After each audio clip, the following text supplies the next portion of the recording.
একটি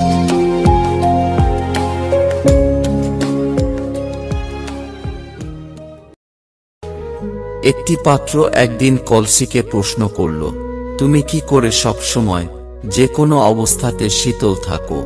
আমি সবসময় মনে রাখি যে আমি মাটি দিয়ে তৈরি, আর একদিন মাটিতেই মিশে যাব। তাহলে কিসের রাগ, কিসের অহংকার?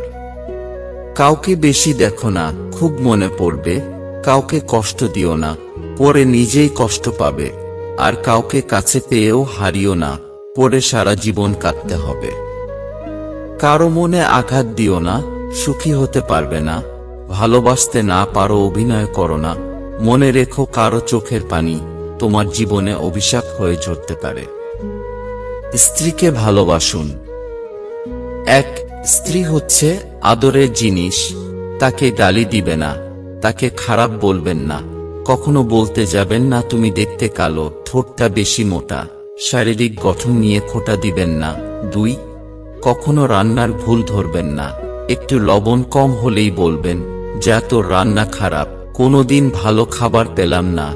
তিন, যখন সে তোমাকে নিয়ে ঈর্ষান্বিত হয়, কারণ সে অন্য সমস্ত মানুষ রেখে শুধুমাত্র আপনাকেই বেছে নিয়েছে। চার, যখন তার কিছু দোষ ত্রুটি আপনাকে বিরক্ত করে, কারণ আপনারও অনেক কিছু দোষ ত্রুটি রয়েছে।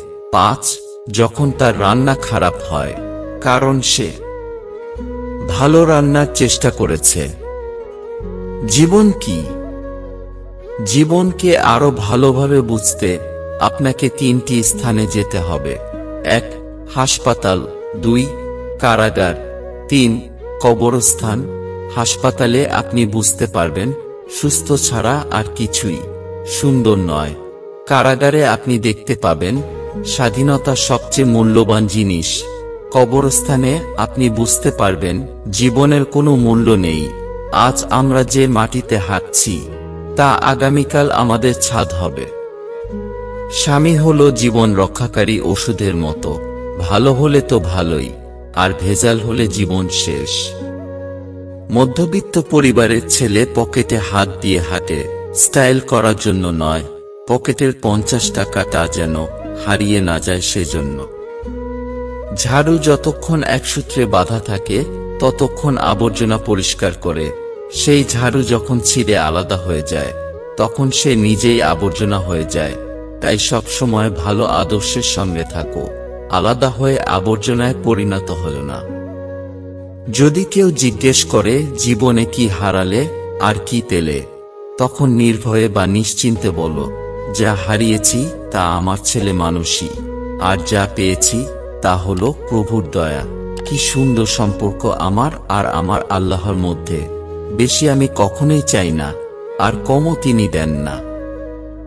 অনেক কথা বলা মানুষটা যদি হঠাৎ চুপ হয়ে যায়, তাহলে বুঝে নিও আঘাতটা অনেক গভীরেই লেগেছে। যে তোমার খুশির জন্য হার মেনে নেয়, তার কাছে তুমি কখনোই জিততে পারবেন না। সৌভাগ্য হলো নারী। যদি তুমি আজ তাকে অবহেলা করো, আগামী দিনে তাকে আবার পাবে এমন প্রত্যাশা করো না। অন্তরে লুকিয়ে থাকা স্বপ্নকে হারিয়ে যেতে দিও না, কারণ স্বপ্নের ছোট বীজ থেকেই সুন্দর আগামীর সৃষ্টি। বন্ধুত্ব কখনোই হারায় না, হারিয়ে যায় সেই মানুষটা যে বন্ধুত্বের মূল্য দিতে পারে না। সবসময় ভালো আচরণ করুন, কারণ আমাদের আচরণ একসময় অভ্যাসে পরিণত হয়। যদি জানতে চাও কোনো সংস্কৃতি কতটা সভ্য, তবে পর্যবেক্ষণ করো তারা তাদের নারীদের সাথে কেমন আচরণ করে। ক্ষমতার প্রভাব এমন কিছু করো না যে ক্ষমতা শেষ হয়ে গেলে মানুষ তোমাকে লাথি মেরে নর্দমায় ফেলে দিবে। বরং এমন কিছু করো যখন তোমার ক্ষমতা থাকবে না, তখন মানুষ যেন তার ঘরে তোমাকে একটু জায়গা দেয়। আপনি এটা কখনোই বলতে পারেন না যে আপনার কাছে পর্যাপ্ত সময় নেই, কারণ আপনি দিনে ঠিক একই পরিমাণ অর্থাৎ 24 ঘন্টা সময় পান, যা পৃথিবীর মহান আর সফল লোকেরাও পায়। অর্ধেকটা সময় পেরিয়ে গেল জীবনটাকে বুঝতে বুঝতে, আর এখন বাকিটা সময় কেটে যাচ্ছে বাস্তবতার সাথে লড়তে লড়তে। আমাকে ভুলে যাওয়াটা অস্বাভাবিক কিছু নয়, কারণ প্রয়োজন ফুরালে সবাই আল্লাহকেও ভুলে যায়, আর আমি তো সাধারণ মানুষ। সেই মানুষটার ভরসা ভেঙো না, যে সব হারিয়ে শুধু তোমার ভরসায় বেঁচে আছে। একমাত্র মানুষই খিদে না থাকলেও লোভে পড়ে খায়। সব পুরুষের ভেতরেই শয়তান থাকে, ছোট শয়তান, মাঝারি শয়তান, বড় শয়তান। চেহারা দেখে কিছু বোঝার উপায় নেই।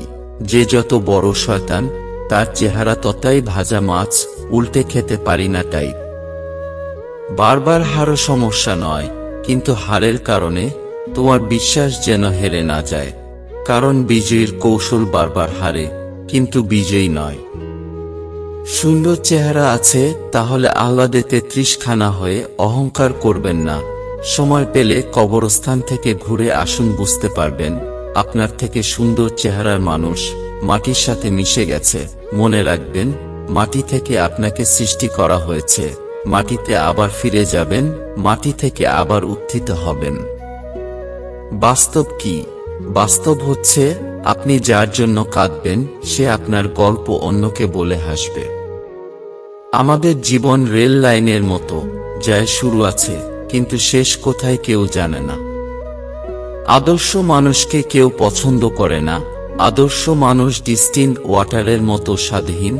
সমাজ পছন্দ করে অনাদর্শ মানুষকে, যারা ডিস্টিল্ড ওয়াটার নয়, কোকা কোলা ও পেপসির মতো মিষ্টি কিন্তু ঝাঁঝালো। আমরা এমন সমাজে বাস করি যেখানে মেয়ের মা মেয়েকে বারবার ফোনে খোঁজ নিলে সে মেয়েকে নাকি কুযুক্তি দেয়, আর সেই একই কাজ ছেলের মা করলে ছেলেকে স্নেহ করা হয়। ভালোবাসলেই ভালোবাসা পাবে, এটা ভাবা ভুল। কারণ এটা স্বার্থপর দুনিয়া। এখানে মানুষ শুধু নিতেই জানে, দিতে নয়। ভালোবাসা মানে আবেগের পাগলামি, ভালোবাসা মানে কিছুটা দুষ্টামি, ভালোবাসা মানে শুধু কল্পনাতে ডুবে থাকা, ভালোবাসা মানে অন্যের মাঝে নিজের ছায়া দেখা। পৃথিবীর রঙ্গমঞ্চের কি অপরূপ দৃশ্য! কেউ টাকা টাকা করে সারাটা জীবন অতিবাহিত করে, কেউ একটুখানি ভালোবাসার সন্ধান করতে করতে সারাটা জীবন অতিবাহিত করে, কেউ দুঃখের সাগরে সুখের এক ফোঁটা বৃষ্টি আনতে ব্যস্ত, আবার কেউ সময়ের সাথে পা মিলিয়ে চলতে চলতে বড় ক্লান্ত। একটা মেয়ের জীবন বিষের মতো হওয়ার একটাই কারণ, খারাপ স্বামী। আর একটা মেয়ের জীবন সুন্দর হওয়ার জন্য একটা ভালো স্বামী যথেষ্ট। স্বামীকে রেগে যেতে দেখলে স্ত্রী চুপ থাকবে, এবং স্ত্রীকে রেগে যেতে দেখলে স্বামী চুপ থাকবে। কারণ পানি আগুন নিভাতে পারে, কিন্তু আগুন আগুনকে নিভাতে পারে না, বরং আরো বাড়িয়ে দেয়। ভিডিওটি ভালো লাগলে প্লিজ আমাদের চ্যানেলটি সাবস্ক্রাইব করবেন এবং একটি লাইক করবেন। কারণ আপনার একটি লাইক আমাদের পরবর্তী ভিডিও বানাতে উৎসাহ জাগায়। ধন্যবাদ।